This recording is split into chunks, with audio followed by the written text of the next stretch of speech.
क्या आपको कभी ये महसूस हुआ है या होता है कि आपके दांत धीरे धीरे छोटे होते जा रहे हैं, छोटे दिख रहे हैं या सेंसिटिव लग रहे हैं? गर्म ठंडी चीज खाते समय दांतों में दर्द या चुभन होती है, या दांत धीरे धीरे घिसे हुए घिसे घिसे से दिखते हैं। तो ये सब निशानी एक कंडीशन की होती है जिसे हम डेंटिस्ट वेस्टिंग डिजीज कहते हैं। तो ये वेस्टिंग डिजीज क्या है? इसका मतलब है धीरे धीरे आपके दांतों की जो ऊपरी परत यानी सफेद स्ट्रक्चर जो हमें दिखाई देता है एनामेल, वो धीरे धीरे घिसने लगता है। और ये कई कारणों की वजह से हो सकता है। जैसे अगर किसी इंसान को दांत पीसने की आदत हो, जिसे हम खींचना कहते हैं, ग्राइंडिंग या क्लेंचिंग की आदत हो, उसके कारण ये हो सकते हैं। दांत ब्रश करते वक्त ज्यादा जोर से दबाव या प्रेशर देने से ये हो सकता है। ब्रशिंग अगर आप हार्ड ब्रिसल को ब्रश इस्तेमाल करके कर रहे हो तो उसके कारण हो सकते हैं। या कोई जो ज़्यादा मात्रा में फिजी ड्रिंक्स जैसे soda, cold drink, Sprite, canned juice, खट्टा फल खाना या पीना, इसके कारण भी हो सकता है। लेकिन ये एकदम से नहीं होता, ये धीरे धीरे समय रहते समय के साथ बढ़ता जाता है। तो ये वेस्टिंग डिजीज कॉमनली 4 प्रकार के होते हैं। तो पहला प्रकार होता है अट्रिशन, यानी दांतों का आपस में लंबे समय से घिसना या रगड़ना। तो कई लोगों को ये आदत होती है कि वो अपने दांत को जोर से पीसते हैं, भींचते हैं, जिसे हम ग्राइंडिंग या क्लेंचिंग कहते हैं। तो ये दिन भर भी हो सकता है और ज़्यादातर लोगों में ये रात को नींद में ये हैबिट दिखाई देता है। तो ऐसे में लंबे समय से दांत भींचने या पीसने के कारण दांत आपस में रगड़ता है और घिसने लगता है। तो अट्रिशन का लक्षण क्या है? पहला, दांत धीरे धीरे छोटे होते जाते हैं, पहले की तरह लंबे या नुकीले नहीं होते। दूसरा लक्षण, दांतों के जो तेज किनारे हैं वो धीरे धीरे घिसने के कारण फ्लैट होते जाते हैं, तो वो फ्लैट बन जाता है। तीसरा लक्षण, खाते वक्त ठंडे या गर्म चीज़ मुंह में लेते ही दांतों में दर्द, सेंसिटिविटी महसूस होने लगती है। और चौथा कारण, अक्सर जबड़े में दर्द, भारीपन महसूस होता है और क्लिकिंग की आवाज़ भी आ सकती है। तो ऐसे में क्या करें? तो जिन लोगों को नींद में दांत भींचने की आदत है, उनको डेंटिस्ट के पास जाना चाहिए और एक नाइट गार्ड बनवाना चाहिए। ये नाइट गार्ड क्या होता है? ये एक प्रोटेक्टिव कवर है जो रात को सोने से पहले पहन के, दांतों के ऊपर पहन के सोना होता है, ताकि ये दांत पीसने या भींचने की हैबिट से दांत आपस में रगड़ ना पाए, घिस ना पाए। दूसरा, अगर पूरे दिन भर टेंशन या स्ट्रेस कम लेने की कोशिश करें, क्योंकि ज़्यादातर लोग तनाव में ही दांत भींचते हैं। और तीसरा, अगर आपको जबड़े में भारीपन महसूस हो, दर्द हो, या आप नोटिस कर रहे हैं कि आपके दांत फ्लैट होते जा रहे हैं, तो तुरंत डेंटिस्ट के पास जाइए। तो दूसरा प्रकार होता है अब्रेशन, यानी बाहरी दबाव के कारणों से दांतों का घिसना। तो ये ऑपरेशन तब होता है जब बाहरी दबाव के कारणों से या गलत चीज़ों से के रगड़ खाने से दांत घिसने लगते हैं। तो ज़्यादातर कारण होता है, पहला, दांतों को ब्रश करते वक्त ज़्यादा प्रेशर या ज़्यादा ज़ोर से दबाव से ब्रश करने से ये दिखाई दे सकता है। दूसरा, हार्ड ब्रिसल यानी सख्त ब्रिसल टूथब्रश का इस्तेमाल करने से ये दिखाई दे सकता है। तीसरा, अगर मंजन या पाउडर से बार बार दांतों को सफाई किया जाए तो उसके कारण ये हो सकता है। और चौथा, दांतों से पेन, नेल्स यानी नाखून या अन्य चीज़ें काटने की आदत से भी ये दिखाई दे सकता है। तो अब्रेशन का लक्षण क्या होता है? सबसे पहला, दांतों की जो ऊपरी परत, जो सफ़ेद स्ट्रक्चर एनामेल होता है, उसमें लाइन या खरोंच जैसी निशानी देखने को मिल सकती है। दूसरा, मसूड़ों के पास से दांत पतले होने लगता है। तीसरा, मसूड़ों से कभी कभी खून भी आ सकता है। और चौथा, दांत भी सेंसिटिव महसूस हो सकता है। तो अब बात करते हैं कि अगर अब्रेशन हो तो क्या करें। सबसे पहले ब्रशिंग के लिए सॉफ्ट ब्रिसल वाले टूथब्रश का इस्तेमाल करें। दूसरा, जब ब्रश कर रहे हैं तो हल्के हाथ से ब्रश करें, ज़्यादा ज़ोर से प्रेशर लगा के, दबाव लगा के ब्रश ना करें। तीसरा, मंजन या पाउडर से दांत साफ ना करें, टूथपेस्ट का इस्तेमाल करें।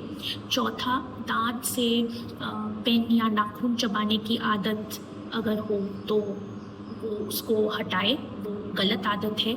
और कई लोग जो दांतों के सहारे कुछ काम करते हैं, जैसे बोतल का कैप दांतों से खोलना, ये सब चीज़ भी गलत आदत है, जिसके कारण ये अब्रेशन होता है, और ये बिल्कुल ना करें। और सबसे ज़रूरी, अगर अब्रेशन हो तो डेंटिस्ट के पास जाए, ताकि मसूड़ों के पास से जहाँ दांत पतले होने लगते हैं या घिसा हुआ होता है, वहाँ पे डेंटिस्ट फिलिंग करके दांत को आगे नुकसान से बचा सके। तीसरा प्रकार होता है इरोजन, यानी एसिड के कारण जब दांत फूलने लगते हैं। तो इरोजन तब होता है जब बार बार एसिड दांतों की ऊपरी परत इनामिल को नुकसान पहुंचाने लगता है। तो इरोजन होने के आम कारण है, सबसे पहला, ज़्यादा मात्रा में अगर कोई इंसान फिजी ड्रिंक्स जैसे सोडा, कोल्ड ड्रिंक जैसे Thums Up, Coke, Pepsi, Sprite या कैंड जूस पिए, या खट्टा फल ज़्यादा खाने से लंबे समय में ये हो सकता है। दूसरा कारण है, अगर किसी को गैस्ट्राइटिस, पेट में एसिडिटी या की समस्या है, या उल्टी की आदत है, तो उसके कारण भी लंबे समय में दांतों में इरोजन हो सकता है। और तीसरा कारण है, कुछ लोग जो दवाई लेते हैं, कई दवाइयाँ भी है जो मुंह में एसिड की मात्रा को बढ़ा देते हैं। तो ये 3 कारणों की वजह से इरोजन हो सकते हैं। अब बात करते हैं लक्षण क्या होता है। तो इरोजन में दांतों की ऊपरी परत जो है वो पतले होने लगता है, कमज़ोर, ब्रिटल होने लगता है, दांत पीले या ट्रांसपेरेंट से दिखने लगते हैं। पतले हो जाने के कारण सेंसिटिविटी का प्रॉब्लम होता है, मुंह में ठंडा गर्म कुछ भी खाने से या पीने से दांतों में दर्द, सेंसिटिविटी महसूस होती है। तो अब इरोजन में क्या करें, तो सबसे पहले ऐसे फिजी ड्रिंक्स जैसे soda, cold drink, Pepsi, Thums Up, canned juice, ये सब पीना कम करें। अगर पिए भी तो स्ट्रॉ लगा के पिए, ताकि ड्रिंक डायरेक्टली दांत में ना लगे। खाने के बाद तुरंत ब्रश ना करें, मुंह को पहले कुल्ला करें। अगर किसी को गैस्ट्राइटिस, एसिडिटी का प्रॉब्लम है, समस्या है, तो डॉक्टर दिखाए और उसका इलाज करें। और सबसे ज़रूरी, डेंटिस्ट के पास जाए, ताकि समय रहते डेंटिस्ट डायग्नोस करके फिलिंग या कैप लगा के इसका इलाज कर सके और दांतों को सुरक्षा दे सके। तो अब आते हैं चौथे प्रकार के बारे में, जो है एब्फ्रैक्शन, यानी बाहरी दबाव के कारण दांतों का कोना टूटना। तो जब हम दांतों पे ज़्यादा प्रेशर या दबाव डालते हैं, जैसे कसकर खाना चबाना, या दांतों से नाखून काटना, पेन चबाना, या अन्य कार्य करना, जैसे मैंने कहा बोतल का कैप खोलना दांतों के सहारे, फिर खाते वक्त हार्ड चीज़ जैसे मटन या चिकन की हड्डी चबाना, या बादाम जैसे अखरोट को दांतों से तोड़ना। तो जिनके दांतों का अलाइनमेंट ठीक नहीं है, यानी जिनके दांत टेढ़े मेढ़े हैं, बाइट सही नहीं है, इन सब के दांतों में ज़्यादा जोर पड़ता है। और धीरे धीरे जैसे टाइम बीतता है, यही स्ट्रेस और दबाव के कारण, वही सेम जगह पे दबाव पड़ने के कारण, यानी मसूड़ों के पास के किनारे का पोर्शन दांतों का, वो वीक होने लगता है और अंत में टूटने लगता है। तो वही एब्फ्रैक्शन होता है। अब बात करते हैं लक्षण के बारे में, यानी एब्फ्रैक्शन का साइंस क्या होता है। तो सबसे पहले दांत और मसूड़ों के किनारे का जो पोर्शन होता है, वहाँ वी शेप का कट दिख सकता है, और और दांत में ठंडा या गर्म खाने या पीने से झंझनाहट या सेंसिटिविटी महसूस हो सकती है। दांत कमज़ोर होकर टूटने लगता है और कभी कभी ब्रश करते वक्त भी दांत में दर्द होता है। तो अब क्या कर सकते हैं अगर एब्फ्रैक्शन हो या एब्फ्रैक्शन से बचाने के लिए? तो सबसे पहले अगर दांत से नाखून चबाने की या पेन चबाने की आदत है तो ऐसी आदत को छोड़ दे। दांत से कोई भी अन्य कार्य जैसे बोतल का कैप खोलना ये सब बिल्कुल ना करे।